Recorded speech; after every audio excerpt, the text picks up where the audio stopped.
Today I am going to give you the equations that are there to solve numericals of simple harmonic motion. These equations can also be used to solve circular motion numericals. The first equation comes from circular motion. This is V is equal to R omega. So omega equal to V over R can also be written and used. And omega is also equal to 2 pi over T when cycle or oscillation or circle is completed. Omega is equal to theta over T when part of circle is completed. A is equal to minus omega square x. A is instantaneous acceleration and x is instantaneous displacement. Then instantaneous displacement formula is x is equal to x naught sine omega t. Number 6 formula is V equal to plus minus omega root x naught square minus x square. This V is instantaneous velocity at any point during the simple harmonic motion. When x is equal to 0, V is maximum. So V maximum will be equal to, we put x equal to 0 in the formula of V, and V maximum will work out to be plus minus omega x naught. For energy in simple harmonic motion, which we have already discussed in the previous lecture, kinetic energy maximum will be at the mean position where V is maximum. So kinetic energy maximum will be half mv maximum square, and that is equal to half m omega square x naught, because V is equal to r omega and Ra will be equal to x naught for the maximum values of the velocity. Similarly, kinetic energy will be 0 at extreme position and potential energy will be equal to kinetic energy, obeying law of conservation of energy. Kinetic energy maximum will also be the total energy of the system at all points of the motion. For example, if the body doing simple harmonic motion is neither at the amplitude position nor at the mean position or equilibrium position, then it will have some displacement between these two positions. At that time, the energy can be calculated by putting x naught square equal to x square. If we have to discuss the graph of total energy and vis-a-vis potential energy and kinetic energy, I have made the graph. The green line is total energy and total energy remains constant. However, total energy keeps on changing between kinetic energy, which is blue, and potential energy, which is red. The symbol for kinetic energy is K and symbol for potential energy is U. You can use it, use the symbol of PE and KE as well. And at any point when you add the kinetic energy and potential energy, it will be equal to, total energy E will be equal to K plus U. Now we go on to another topic of simple harmonic motion. The simple harmonic motion can be a free motion or a forced motion. A free motion is that no external force acts on the system and amplitude remains constant.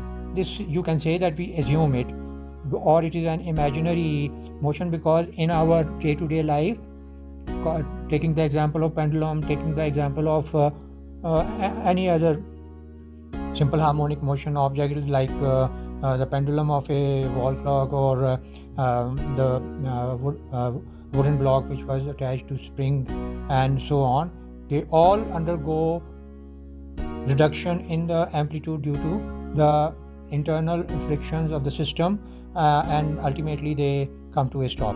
However, the wall clock pendulum does not stop till the time its cell or battery has been discharged, because that is the external force external energy being given to that pendulum so that it can keep on having oscillations. The forced oscillations are any system of simple harmonic motion on which external forces act. They are called forced oscillations.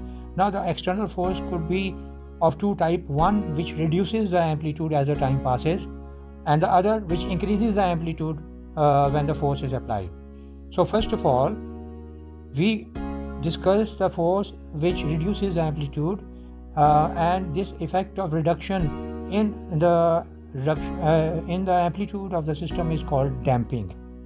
Whereas if the amplitude of the body in simple harmonic motion increases due to application of a force, that effect is called resonance. But for resonance to occur, the frequency of the external force which is being applied must be equal to the natural frequency of system doing simple harmonic motion, and natural frequency can be calculated from the formula F is equal to 1 over T, and for example, time period of a pendulum is 2 pi root L over G. So similarly, time periods can be calculated or observed by practical methods by using stopwatch, and from there you can find out frequency, the natural frequency of the oscillating systems.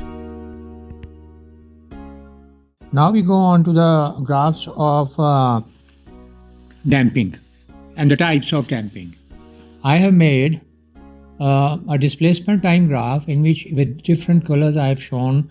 Number 1 in black color I have shown the free oscillation, and you can see that I have shown about 3 over 4 waves in black color, and its amplitude remains constant.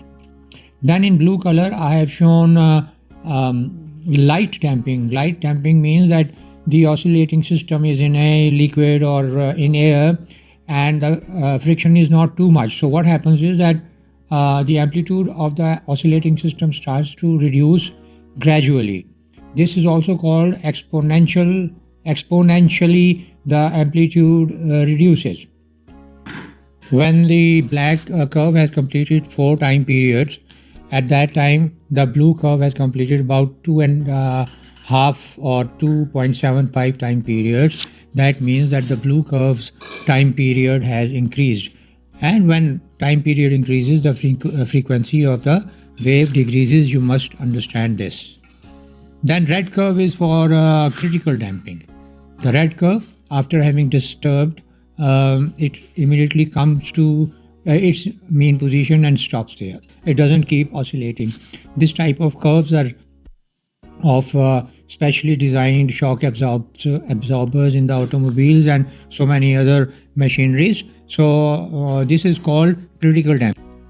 Then is the green curve, and the green curve is showing us that the object which was displaced from mean position, it stays disturbed, and very slowly its amplitude is reducing, so it takes a long time to come back to mean position. And this type of curve can be had when the object is oscillating in a very, very thick fluid, or the resistance to the movement of the object is very large. Here we come to the end of the chapter of simple harmonic motion. Please subscribe to my channel and give me a thumbs up to increase my morale. We are now going to do some practice questions on simple harmonic motion from past papers.